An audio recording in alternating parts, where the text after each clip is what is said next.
नमस्कार, आप सभी का स्वागत है। आज की वीडियो में हम बात करेंगे कपालभाति को सही तरीके से कैसे किया जाता है, उसके क्या लाभ हैं और क्या सावधानी है।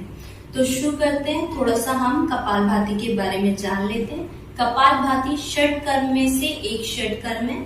6 शुद्धि क्रियाएं होती हैं, जिनमें से कपालभाति भी एक है। ये जो षटकर्म होता है इसको शुद्धि क्रियाएं भी बोलते हैं। और ये जो षटकर्म है ये हमारे शरीर को इंटरनली प्योरीफाई करता है। और कपालभाति 3 प्रकार की होती है, वातकर्म, व्युत्कर्म, शीतकर्म। जो 2 अन्य कपालभाति हैं, व्युत्कर्म और शीतकर्म, ये जल कपालभाति है। इनको जल द्वारा किया जाता है। जो आज हम करने जा रहे हैं वातकर्म कपालभाति है। इसमें ब्रीदिंग टेक्निक का यूज करते हुए हम इसका प्रयोग करते हैं और इस अभ्यास को किया जाता है।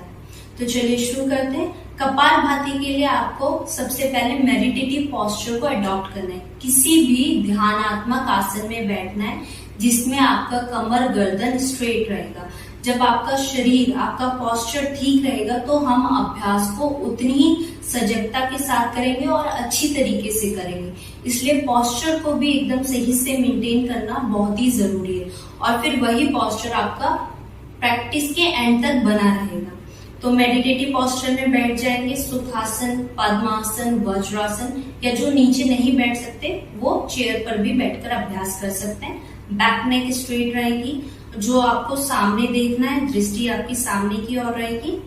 इस तरीके से आपको अपना पोस्चर पहले ठीक रखना है। जब आप अभ्यास करेंगे तो आपको आंखों को बंद कर लेना है, फिर उस अभ्यास को शुरू करना है। तो ये थी बातें आपके पोस्चर की। अब इसको कैसे किया जाता है, सही तरीका क्या है कपालभाति करने का।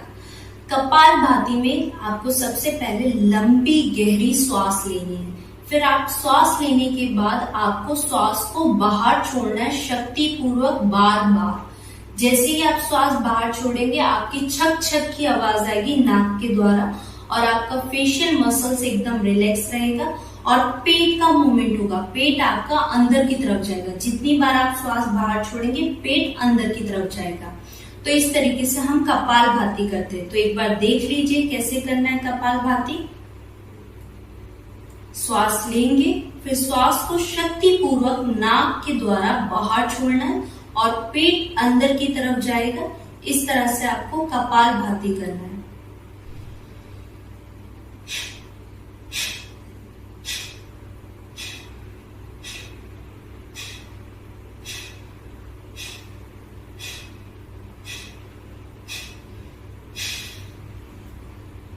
धीरे से आंखें खोलेंगे, वापस आएंगे। जो लास्ट स्ट्रोक होगी उसमें श्वास को पूरी तरह से बाहर छोड़ देना है।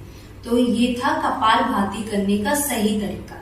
अब हमें कपालभाति के 3 राउंड करने हैं और एक राउंड में आपको 40 से 50 बार श्वास को बाहर छोड़ना है। 40 से 50 स्ट्रोक करने। जो नहीं कर सकते, जो बिगनर हैं, वो 10 से 15 बार श्वास को बाहर छोड़ सकते हैं। लेकिन आपको ध्यान रखना है श्वास छोड़ने पर, श्वास लेने की प्रक्रिया जो होगी वो अपने आप होगी।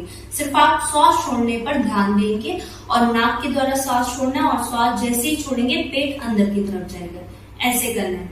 और स्टार्टिंग में आप जब कर रहे हैं तो धीरे धीरे करने की कोशिश करिए। जैसे जैसे आपकी प्रैक्टिस होती जाएगी वैसे वैसे आपका स्ट्रोक भी बढ़ता जाएगा।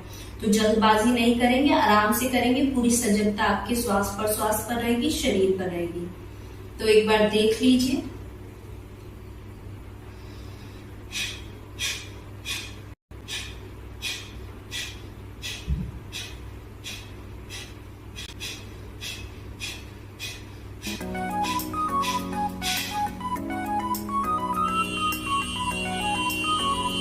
जैसे ही एक राउंड पूरा हो जाएगा थोड़ा सा रिलैक्स करेंगे, फिर दूसरे राउंड के लिए रेडी होंगे। ऐसे आपको 3 राउंड करने हैं। हर राउंड में आपको 40 से 50 स्ट्रोक करना है। अब जानते हैं इसकी सावधानियां क्या हैं। किन लोगों को कपालभाति का अभ्यास नहीं करना चाहिए। जिन लोगों को हाई बीपी की समस्या, हार्ट प्रॉब्लम है, हर्निया, अल्सर जैसी समस्या है, उनको इसका अभ्यास नहीं करना चाहिए। या जिनकी रिसेंटली एब्डोमिनल सर्जरी हो रखी है उनको भी अवॉइड करना है। या जिनकी कमर में बहुत ज्यादा दर्द रहता है या बहुत ज्यादा कमर में दर्द हो रहा है उनको भी ये अभ्यास नहीं करना। क्योंकि जब आप ये अभ्यास करेंगे तो आपका पूरा जो प्रेशर पड़ेगा वो आपके कमर पे पड़ता है, इससे आपका दर्द भी बढ़ सकता है। इसलिए आपको अवॉइड करना है। आप जानते हैं इसके फायदे क्या हैं, कपालभाति करना क्यों चाहिए, इसको करने से हमें क्या लाभ मिलेगा, क्योंकि जब भी हम कुछ भी करते हैं तो हम जानते हैं कि हमें इससे बेनिफिट क्या मिलेगा। तो चलिए जानते हैं उसका बेनिफिट क्या है। कपालभाति हमारे रेस्पिरेटरी ट्रैक्ट को क्लेंस करता है, उसकी सफाई करता है और हमारे लंग्स के फंक्शन को इम्प्रूव करता है। ये ओबेसिटी के लिए भी अच्छा है, जिनको मोटापे की समस्या है उनके लिए अच्छा है, डायबिटीज की प्रॉब्लम है, जिनको कॉन्स्टिपेशन रहता है उनके लिए भी बहुत ही अच्छा अभ्यास है।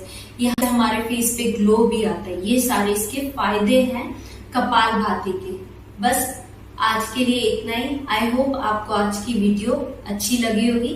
धन्यवाद।